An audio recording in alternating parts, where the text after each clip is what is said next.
Hello dear student, उम्मीद करता हूँ आप सभी लोग अच्छे होंगे।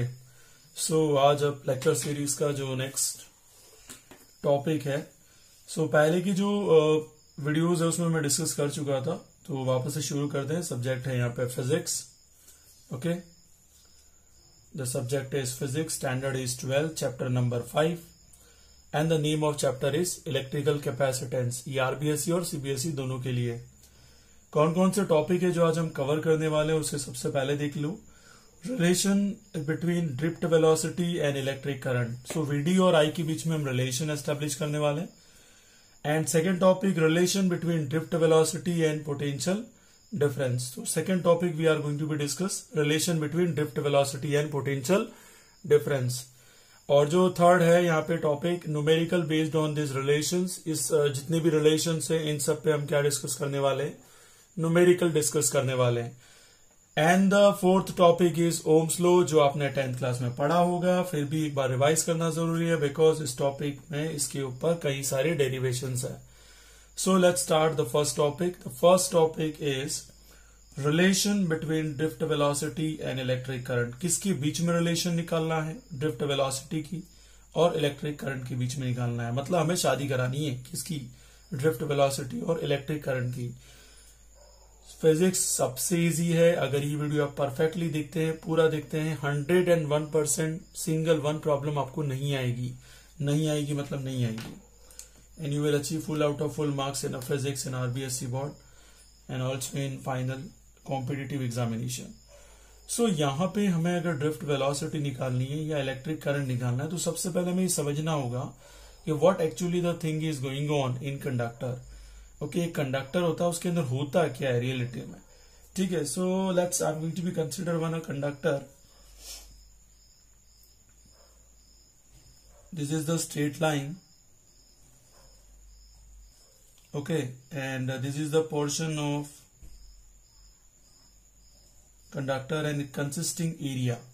यहां देख सकते हो कि ये जो मैं माइनस साइन इंडिकेट कर रहा हूं एरो से, this are the flow of electron. And you know that flow of electron is always from negative direction to positive direction, negative direction to positive direction। सुने हो मेरे हीरो, क्या है concept? ठीक है, if you will listen very carefully, if you will watch the video very carefully without any skip, definitely you will learn all the concept of physics। मान लेते हैं कि यहाँ पे इसकी लेंथ कितनी है, डेल एल। डेल एल क्यों लिए? क्योंकि हमेशा कंडक्टर की लेंथ इलेक्ट्रॉन के लिए क्या होती है, चेंज होती है। जैसा कि मैं बोलूं यहां से इलेक्ट्रॉन यहां गया तो उसकी लेंथ ज्यादा थी, यहां से यहां गया इलेक्ट्रॉन तो उसकी लेंथ कम थी। तो लेंथ क्या हो रही है, चेंज हो रही है। जैसे जैसे इलेक्ट्रॉन ट्रेवल करेगा वैसे वैसे उसकी लेंथ क्या होती है, चेंज होती है अक्रॉस दी कंडक्टर। ओके, ये सारे के सारे इलेक्ट्रॉन किसके साथ ट्रेवल कर रहे हैं, ड्रिफ्ट वेलोसिटी के साथ ट्रेवल कर रहे हैं। एंड आई टोल्ड यू कि हमेशा जो इलेक्ट्रिक फील्ड होता है, सिंस चैप्टर 1 से मैं बोलता आ रहा हूं कि हमेशा जो इलेक्ट्रॉन होता है वो इलेक्ट्रिक फील्ड की अपोजिट डायरेक्शन में जाता है। तो इलेक्ट्रिक फील्ड इस डायरेक्शन में है और इलेक्ट्रॉन इस डायरेक्शन में है, तो दोनों एक दूसरे की अपोजिट है। This is your electrons and this is your electric field direction. Diagram देखिए, काफी चीजें तो समझ में आई होगी। अब इलेक्ट्रिक फील्ड जिस डायरेक्शन में होगा उसी डायरेक्शन में कौन फ्लो होगा, करंट फ्लो होगा। तो आपको पता है ये करंट किसके अपोजिट में फ्लो होता है, इलेक्ट्रॉन के अपोजिट में। किसके अपोजिट हीरो लोग? सीधी सी बात है, इलेक्ट्रॉन के डायरेक्शन के अपोजिट डायरेक्शन में करंट फ्लो होता है, जिसका डायरेक्शन होता है पॉजिटिव टू नेगेटिव। ओके, ये आपका डायग्राम था। इस डायग्राम का नाम है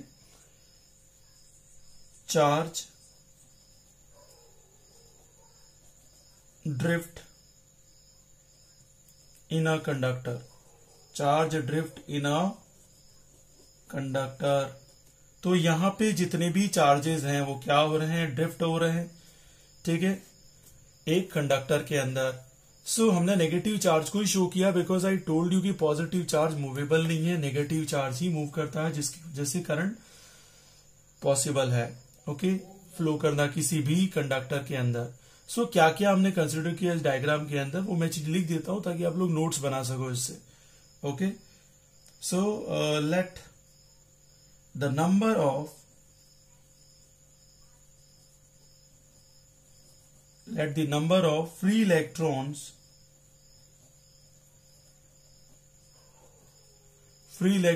are n in unit volume of conductor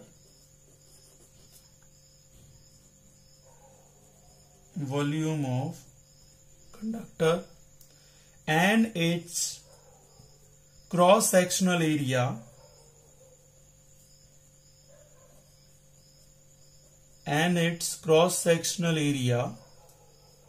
is capital A। देखो यहां पे इलेक्ट्रॉन्स किसने, स्मॉल n है, ठीक है, और क्रॉस सेक्शनल एरिया कितना है, capital A. when applying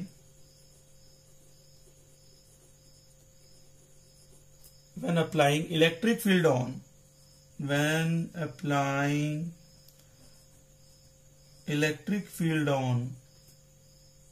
a conductor तो यार सीधी सी बात है, हमने number of free electron consider किए इसके अंदर, वही रामायण लिखी है, रटना नहीं है, डायग्राम को देखकर आपके स्टैंड बनाने। कितने इलेक्ट्रॉन है आई डोंट नो, सो मैंने स्मॉल एन कंसिडर कर लिया। किसके अंदर है, तो वॉल्यूम है भाई, सिलेंडर है, सिलेंडर के वॉल्यूम के अंदर है volume of conductor and it's cross sectional area. तो ये जो सर्कुलर बाउंड्री जो शो हो रही है आपको, ये और ये वाली, ये क्या होगी, इसकी area. When applying the electric field on the conductor, जब हम इसके अंदर क्या अप्लाई करेंगे, इलेक्ट्रिक फील्ड अप्लाई करेंगे। So as you know that by using the quantisation theory, okay, क्या होता है, बेसिक फॉर्मूला क्या होता है, वहां पे आपको पता है बेसिक फॉर्मूला क्या होता है, Q is equal to plus minus N, ये तो आपने अच्छे से जानते ही हो, ठीक है। तो यहां पर क्या है, एरिया भी है, फिर आपका लेंथ भी है, तो लेंथ और एरिया को मिलाकर क्या बन जाएगा, वॉल्यूम। तो किसी वॉल्यूम के अंदर नंबर ऑफ क्या हो रहे हैं, चार्जेस फ्लो कर रहे हैं, ठीक है, वो भी कौन से, इलेक्ट्रॉन फ्लो कर रहे हैं। तो यहां पे क्या हो जाएगा, delta Q is equal to NE होना चाहिए था, क्या होना चाहिए था, NE, लेकिन नंबर ऑफ जो इलेक्ट्रॉन्स हैं वो किसके अंदर है, एरिया के अंदर है, किसके अक्रॉस है, लेंथ के अक्रॉस है, तो area into length volume, volume के अंदर नंबर ऑफ चार्जेस है। तो delta Q is equal to हमने क्या लिख दिया, NA डेल्टा L इंटू क्या कर दिया, E। As you know that कि जो डेल्टा T होता है, क्या होता है, delta T, so time is equal to क्या होता है, अरे सिंपल सा फॉर्मूला भाई, वेलोसिटी इज इक्वल टू क्या होता है, डिस्टेंस अपॉन टाइम होता है, क्या होता है, डिस्टेंस अपॉन टाइम। तो टाइम इज इक्वल टू क्या होगा, डिस्टेंस अपॉन वेलोसिटी होगा, डिस्टेंस अपॉन वेलोसिटी होगा, ठीक है। तो यहां पर भी डेल्टा T, टाइम चेंज हो रहा है, क्योंकि अगर यहां 1 सेकंड लग रहा था तो इलेक्ट्रॉन को यहां आते 3 सेकंड लग गए ना भाई, ओके। यहां पे देख लेना, ये डेल्टा L हो गया, और यहां हम लिख देंगे VD, distance upon drift velocity. And we know that one mathematical expression, and that is I is equals to delta Q by delta T. So as you know that delta Q की जगह हम लिख देंगे NA delta L into क्या लिख देंगे, E, and delta T is equals to ये जो कंडीशन है यहाँ पे पुट कर देते हैं, और यहां आ जाता है डेल्टा L अपॉन VD। तो जैसे हम देखते हैं कि डेल्टा L से डेल्टा L क्या हो गया है, कैंसिल, ओके। तो हमारे पास एक रिलेशन आ गया है, I is equals to NEAVD, okay. अभी तक रिलेशन आ गया है आपके पास किसका, ड्रिफ्ट वेलोसिटी और इलेक्ट्रिक करंट का। तो ये है आपकी ड्रिफ्ट वेलोसिटी और ये है आपका electric current. So you can say that कि जो ड्रिफ्ट वेलोसिटी है वो जितना इंक्रीज करेगी उतना ही करंट भी क्या करेगा, इंक्रीज करेगा। So we establish the relation between drift velocity and electric current. Now we are thinking about the relation between electric current and mobility. ऐसा पूछा जा सकता है कि भाई इलेक्ट्रिक करंट और मोबिलिटी, तो मोबिलिटी को किससे रिप्रेजेंट करते हैं, म्यू से रिप्रेजेंट करते हैं, सीधी सी बात है। आपको कल बताया था ना मैंने, mu is equals to drift velocity VD divided by क्या करेंगे यहाँ पे, E। So now VD is equals to क्या हो जाएगा, म्यू E हो जाएगा। So let's put this mathematical expression in this. So I is equals to क्या हो जाएगा भाई लोग, NEA, और VD की जगह हम क्या कर देंगे, म्यू E कर देंगे। तो यहाँ इलेक्ट्रिक फील्ड भी डायरेक्टली प्रोपोर्शनल है करंट के, और ये जो मोबिलिटी है वो भी किसके डायरेक्टली प्रोपोर्शनल है, इलेक्ट्रिक करंट के डायरेक्टली प्रोपोर्शनल है। सो उम्मीद करता हूं कि आपको ये टॉपिक समझ में आया होगा। ठीक है, तो हीरो लोग आप सभी लोगों को समझ में आ गया है ये टॉपिक। तो मैं आगे बढ़ता हूं इसको फर्स्ट पेज मेंशन करके। So next page we are talking about the second topic. So what is the second topic, let's try to understand. The second topic is relation between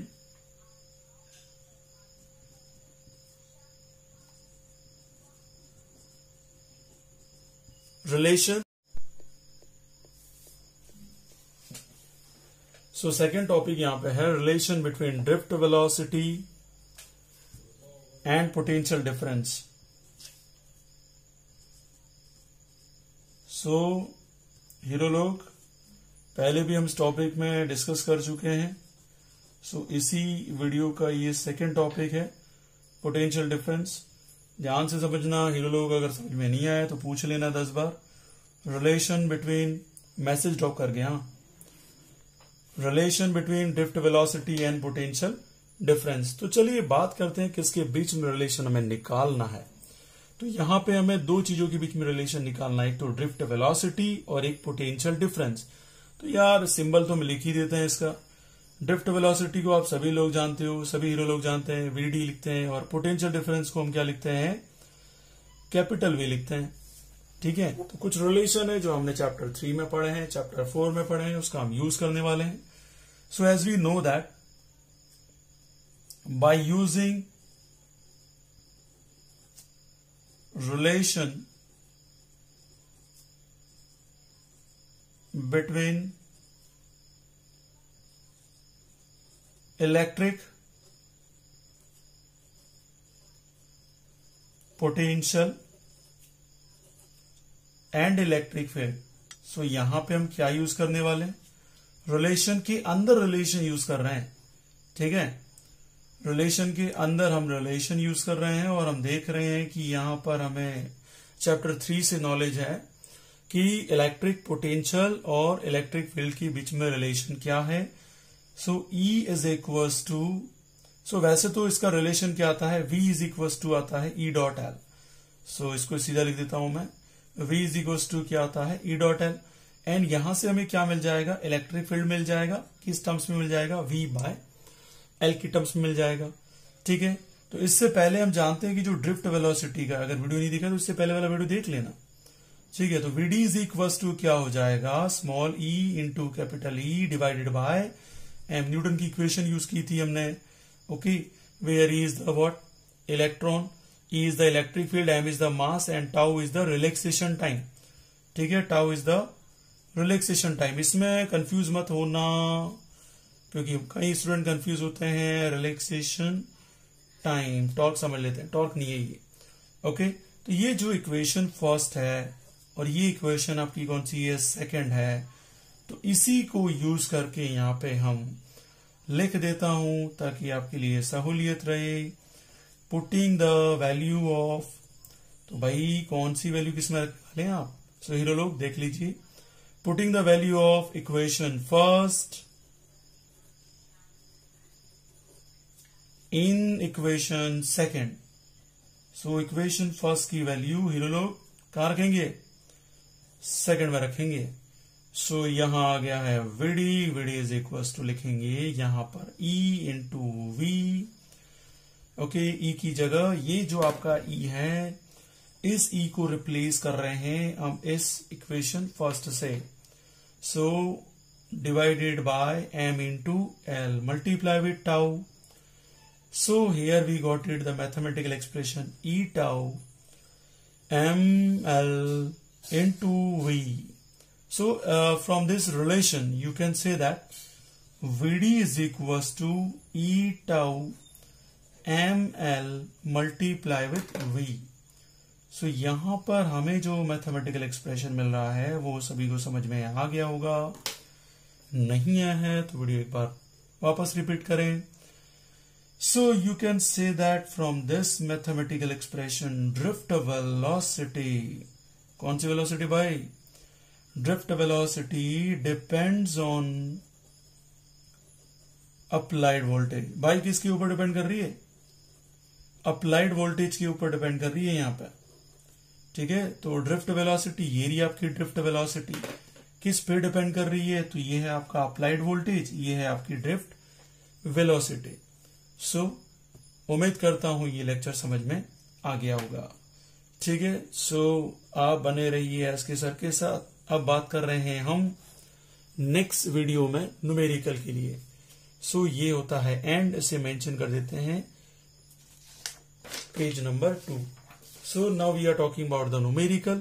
this is very important. Numerical लिखा है, सबसे पहले पढ़ लेते हैं। Numerical मैंने इसलिए advance में लिख दिया है ताकि आपके लिए सहूलियत रहे और इसे अच्छे से हम सॉल्व कर सकें, okay, with minimum time. Charge capital Q passing through the surface depends on T, depends on T. तो डिपेंड्स ऑन टी बोल रहा है और यहां बोल रहा है according to the following equation, according to the following equation. तो कौन सी इक्वेशन है, capital Q is equals to 4t to the power 3 plus 5t plus 6 coulomb. Then find the instantaneous current. भाई instantaneous current when the charges are coming in motion, और उस किसी particular time के लिए क्या आया है, चार्ज का मूविंग कंडीशन आया, और जिसकी वजह से जो करंट आया उसे कौन सा करंट बोलते हैं हम लोग, इंस्टेंटेनियस करंट बोलते हैं। क्या बोलते हैं, इंस्टेंट हेल्प चाहिए मुझे, तो कुछ टाइम के लिए हेल्प चाहिए, परमानेंट तो हेल्प नहीं चाहिए। So same to same the current for the short interval of time, that is called instantaneous current, and this current must be in 1 second. कितने सेकेंड में आ रहा है वो, तो 1 सेकेंड। तो let's start here. As you know that अगर solution निकालना है तो हमें सबसे पहले क्या निकालना है, करंट निकालना है। तो करंट निकालने के लिए हमें पता है कि फॉर्मूला क्या होता है, I is equal to formula होता है dq बाई dt। आप बोलेंगे सर dq बाई dt क्यों लिखा, आपको सपना आया क्या? नहीं, मुझे कोई सपना नहीं आया, यहाँ पे फिजिक्स कहती है अगर इंस्टेंटेनियस करंट है इसका मतलब चार्ज भी चेंज हो रहे हैं। किसके रेस्पेक्ट में चेंज हो रहे हैं, टाइम के रेस्पेक्ट में चेंज हो रहे हैं भाई साहब। किसके रेस्पेक्ट में चेंज हो रहे हैं, टाइम के रेस्पेक्ट में। तो यहां पे क्या करेंगे हम, I d बाई dt लिखेंगे। एज यू नो दैट अब डिफरेंशिएशन होगा, और जो पूरी वैल्यू लिखी है ये वाली वैल्यू 4t की पावर 3 प्लस 5t प्लस 6 कर दिया मैंने। और जैसे इसका डिफरेंशिएशन करेंगे, as you know that formula क्या होता है, d by D X, X की पावर n का फॉर्मूला होता है n x की पावर n माइनस 1। नया फॉर्मूला तो नहीं लिखा मैंने। सो 3 आगे आ जाएगा, तो यहां आ जाएगा 12t स्क्वायर, और प्लस में क्या हो जाएगा 5, क्योंकि ये तो 0 हो जाएगा, कांस्टेंट है। इसके रेस्पेक्ट में पावर 1 थी तो 0 हो जाएगी, t की पावर 0 1 होती है, इसकी पावर कम हो जाएगी 2 और 3 आगे चला जाएगा, तो यहां कितना आ जाएगा 12t square plus 5। Now you have the time limit for instantaneous current 1 second. तो यार कुछ नहीं करना है, जहां t लिखा हुआ 1 सेकेंड पुट कर दो। So t 1 to the power 3 plus 5, so plus 5 कर दिया यहाँ पे। तो यहां कितना आ जाएगा, 12 प्लस 5 आ गया, हीरो लोग कितना आ गया 12 प्लस 5, तो 17 एम्पियर हमारा करंट फ्लो हुआ 1 सेकेंड में। So let's talk about the last topic of today. समझ में आ गया होगा ये न्यूमेरिकल। सो लास्ट टॉपिक यहां पे बात कर रहे हैं ओम्स लॉ। किसकी बात कर रहे हैं अपन, ओम्स लॉ। भगवान ओम की बात नहीं कर रहे हैं हम। साइमन ओम करके एक साइंटिस्ट था। कौन साइंटिस्ट था, साइमन ओम्स। कौन साइंटिस्ट था, साइमन ओम्स। तो साइमन ओम्स जो साइंटिस्ट थे उन्होंने दुनिया के सामने रिलेशनशिप बताई किसके बीच में, V एंड I। V का मतलब यहां वेलोसिटी नहीं है, V का मतलब यहां पे क्या है, वोल्टेज, और I का मतलब यहां पे क्या है, करंट। तो यहां पे बात कर लेते हैं, स्टेटमेंट क्या था ओम्स लॉ का। The statement is voltage is directly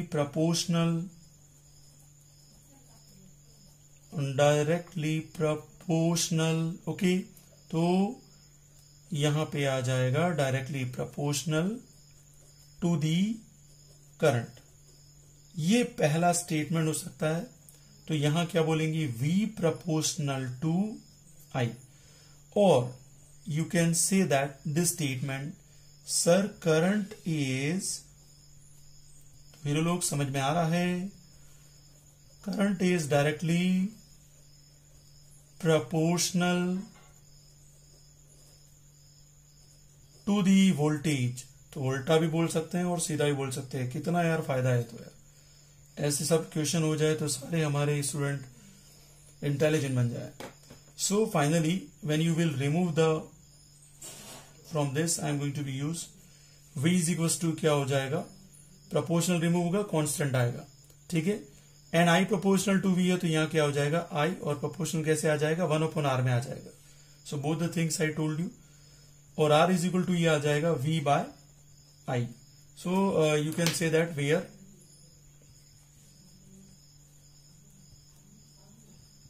v is voltage, भाई साहब ये इन्हें वोल्टेज बोलते हैं, and I is current and the R is resistance। Okay so और यूनिट होगी, आपको पता है यूनिट, रेजिस्टेंस की यूनिट क्या होती है ओम। साइमन ओम की मेमोरी में हमने यहां पे यूनिट क्या रखी है ओम। अगर इसकी ग्राफ की बात करें, सो मैं ग्राफ ड्रॉ कर रहा हूं। If I am talking about the graph between current and voltage on the basis of Ohm's law बात कर रहा हूं, ठीक है भाई, किसी और चीज पे बात नहीं कर रहा हूं। तो क्या आएगी, स्ट्रेट लाइन आएगी। क्या आएगी, स्ट्रेट लाइन। सो उम्मीद करता हूं आज का जो वीडियो है वो आपको समझ में आया होगा, ठीक है। स्किप किए बिना देखो भाई।